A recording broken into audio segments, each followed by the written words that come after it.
So today, we're going to dive into this really powerful principle called the law of harvest. It all comes from a devotional text that uses one pretty incredible story to unpack a universal idea. Let's get right into it. Okay, just imagine hearing those words. You're in a crowd of 17,000 people and you've all just donated millions of dollars. And someone gets up and says that. It's a wild moment, and it's really the key to this whole story, which all starts back in 1979.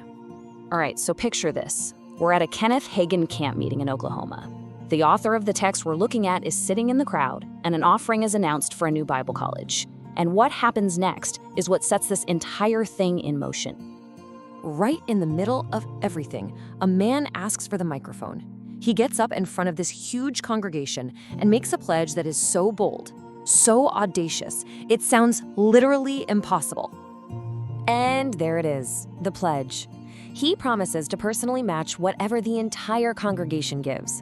I mean, just think about that for a second. He's tying his own massive donation to the giving of 17,000 other people with absolutely no idea what that final number's going to be. So the final tally comes in, and it's $3.5 million. The crowd is just stunned, probably thinking, oh man, this guy is in deep trouble. But instead of panicking, he gets back on the microphone and asks that unbelievable question we started with. Brethren, is this all you can do? You know, this was the exact thought that flashed through the author's mind.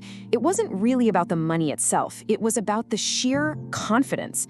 This man was clearly operating by a different set of rules. So what on earth was his secret? So of course, after the service, the author goes right up to the man and asks him point blank what his secret is. And the answer wasn't some hot stock tip or a clever business strategy.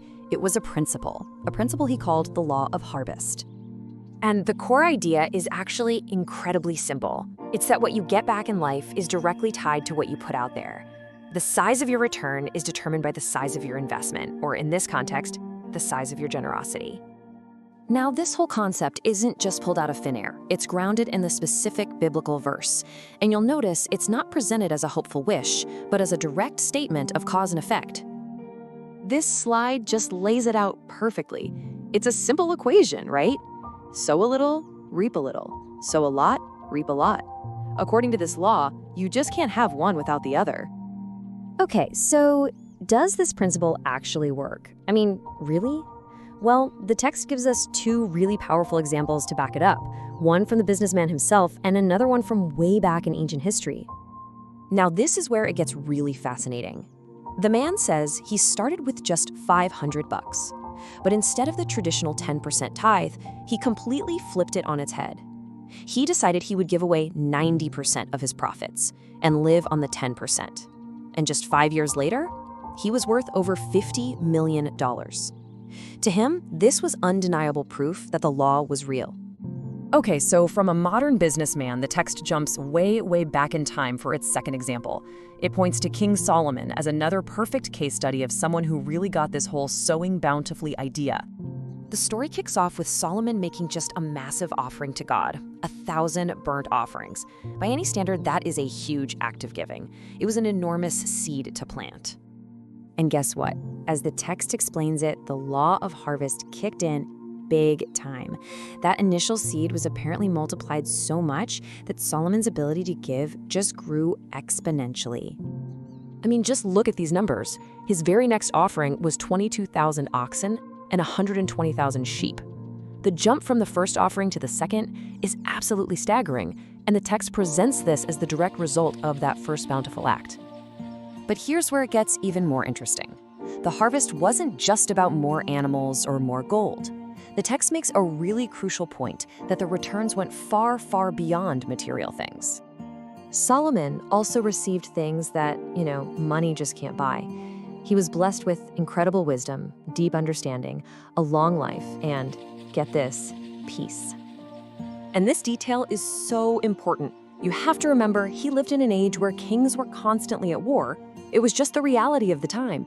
Yet his entire reign was peaceful. The text doesn't see this as a coincidence, but as part of that bountiful harvest he reaped. So, after looking at that shocking pledge, the businessman's secret, and the story of King Solomon, what's the one central message we're supposed to walk away with? Well, the whole thing really boils down to this single direct statement. It's presented as the absolute key to unlocking a bountiful return in pretty much every area of life. And it's really important to understand the weight that's given to this idea. It is not framed as a helpful tip or a nice suggestion. It's framed as a fundamental law of the universe, something as reliable and as constant as seed time and harvest. And that kind of leaves us with a final, pretty big question to chew on. If this really is an unbreakable law and not just a good idea, what does that imply about the nature of giving itself? Is it purely an act of faith?